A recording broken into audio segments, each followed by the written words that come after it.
اللہ الرحمن الرحیم ان الدین عند اللہ الاسلام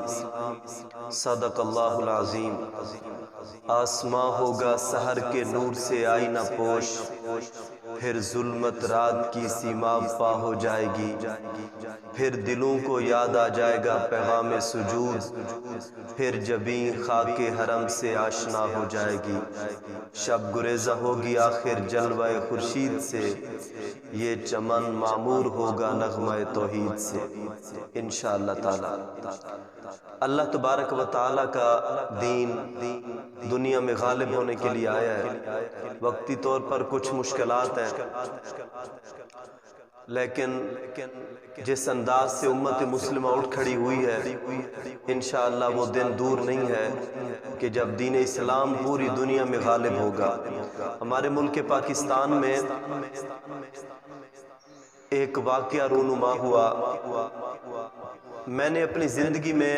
کتوں کی لڑائی کے بارے میں بہت سنا، لیکن کبھی دیکھا نہیں، کیونکہ نہ ایسا کبھی شوق تھا نہ کبھی اتفاق ہوا دیکھنے کا۔ چند ہی دنوں پہلے اسلامی جمہوریہ پاکستان، جس کی بنیاد لا الہ الا اللہ محمد الرسول اللہ پہ رکھی گئی، ہمارے بزرگوں نے کم و بیش 2.5-3 صدیاں محنت کی اور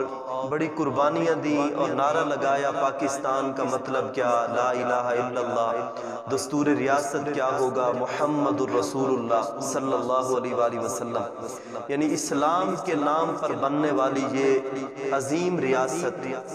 ملک پاکستان کی عظیم قومی اسمبلی کے اندر زوردار کتوں کی لڑائی ہوئی۔ وہ لڑائی پہ میں تبصرہ زیادہ نہیں کرنا چاہتا، لیکن میں صرف ایک بات اپنی قوم تک پہنچانا چاہتا ہوں کہ اس لڑائی میں جس کتابچے کو بار بار پھینکا گیا، ایک دوسرے کو مارا گیا، وہ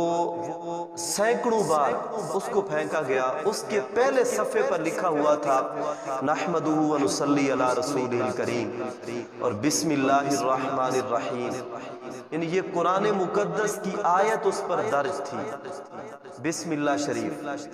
اور یہ اس کی اس قدر توہین کر رہے تھے، جبکہ پاکستانی قانون کے مطابق 295 کا ان سارے کتوں پر پرچہ ہوتا ہے، اور جس کی سزائے موت ہے، یعنی انہوں نے قرآن مقدس کی آیت مبارکہ کی جان بوجھ کر توہین کی، ایک بار نہیں بار بار توہین کی، جہاں غلیظ ترین گالیاں بکی گئیں، وہ تو ایک الگ ایشو ہے، یہ تو یہی ان سے توقع کی جا سکتی تھی، کیونکہ جس قوم کا مزاج، یعنی جن لوگوں کا مزاج ایسا ہو جائے کہ ان کا دین سب کچھ ان کا صرف پیسہ ہو، پیسے کی خاطر وہ سب کچھ کرنے کے لیے تیار ہو، تو ان سے یہی توقع کی جا سکتی تھی۔ اور پھر ایک بڑا درد ہے کہ جب یہ جن کو قوم ووٹ دیتی ہے اور یہ بدماش لوگ آگے جا کر صرف اپنے ذاتی مقاصد کے لیے ملک کا بیڑا غرق کرتے ہیں، تو پھر ان کے ہوتے ہوئے حالت یہ ہے کہ ملک کے اندر فتنہ فساد، قتل و غارت، ہر جگہ چوری چکاری، کوئی پوچھنے والا ہی نہیں۔